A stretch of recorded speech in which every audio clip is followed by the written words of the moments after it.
রাশিয়ার সঙ্গে চলমান যুদ্ধের মধ্যে নিজেদের আকাশ প্রতিরক্ষা আরও শক্তিশালী করতে নতুন পরিকল্পনা নিয়েছে ইউক্রেন। দেশটির ক্ষেপণাস্ত্র নির্মাতা প্রতিষ্ঠান ফায়ার পয়েন্ট কাজ করছে একটি স্বল্প খরচের আধুনিক এয়ার ডিফেন্স সিস্টেম তৈরিতে। ইউক্রেন এবং অন্যান্য অনেক পশ্চিমা মিত্র দেশ ব্যালিস্টিক ক্ষেপণাস্ত্র প্রতিরোধ করতে মার্কিন যুক্তরাষ্ট্রের তৈরি প্যাট্রিয়ট সিস্টেমের উপর নির্ভরশীল। কিন্তু ইরানের হামলার বিরুদ্ধে উপসাগরীয় অঞ্চলে ব্যাপক মোতায়েনের কারণে প্যাট্রিয়ট ক্ষেপণাস্ত্রের সরবরাহ ক্রমশ কমে আসছে।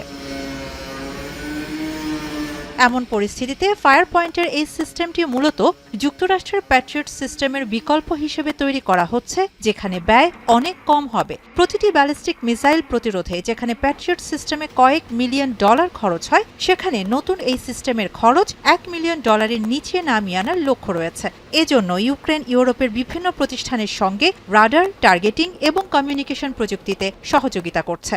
You must decrease the price of intercept the ballistic missile, because right now it's like we spend 2 or 3 Patriot to intercept the Iskander. It's pretty big money. If we can decrease intercept less than $1 million, it will be great. শুধু প্রতিরক্ষা নয়, আক্রমণাত্মক সক্ষমতাও বাড়াচ্ছে Ukraine. নতুন দুটি ballistic missile FP7 এবং FP9 উন্নয়ন করা হচ্ছে, যেগুলোর পাল্লা কয়েকশো থেকে 850 কিলোমিটার পর্যন্ত, যা মস্কোকে ইউক্রেনের ব্যালিস্টিক অস্ত্রাগারের নাগালের মধ্যে নিয়ে আসবে। অর্থাৎ এর ফলে দূরবর্তী লক্ষ্যবস্তুতেও হামলার সক্ষমতা বাড়বে।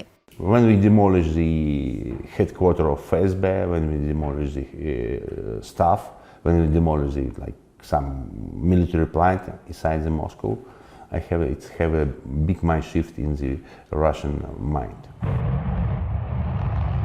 বিশ্বজুড়ে যখন ড্রোন ও মিসাইল হামলার ঝুঁকি বাড়ছে, তখন এই ধরনের কম খরচের প্রতিরক্ষা ব্যবস্থার চাহিদাও বাড়ছে। বিশেষ করে মধ্যপ্রাচ্যের দেশগুলো ইতোমধ্যেই ইউক্রেনের প্রতিরক্ষা প্রযুক্তিতে আগ্রহ দেখাচ্ছে। যদি পরিকল্পনা অনুযায়ী 2027 সালের মধ্যে এই সিস্টেম চালু করা যায়, তাহলে এটি যুদ্ধক্ষেত্রের শক্তির ভারসাম্য বদলে দিতে পারে এবং ইউক্রেনকে বৈশ্বিক প্রতিরক্ষা বাজারে বড় খেলোয়াড় হিসেবে তুলে ধরতে পারে।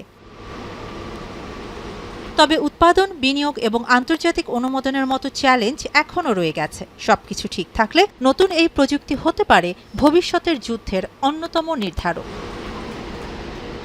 শাহানা জাহান, এখন বিশ্ব। লিলি আল্ট্রাসফট সিরাম জেল, যা গভীর থেকে স্কিনে দেয় 3 গুণ সিরাম হাইড্রেশন। সিরাম জেল হাইড্রেশনে ব্রাইট থাকো সব সিজনে।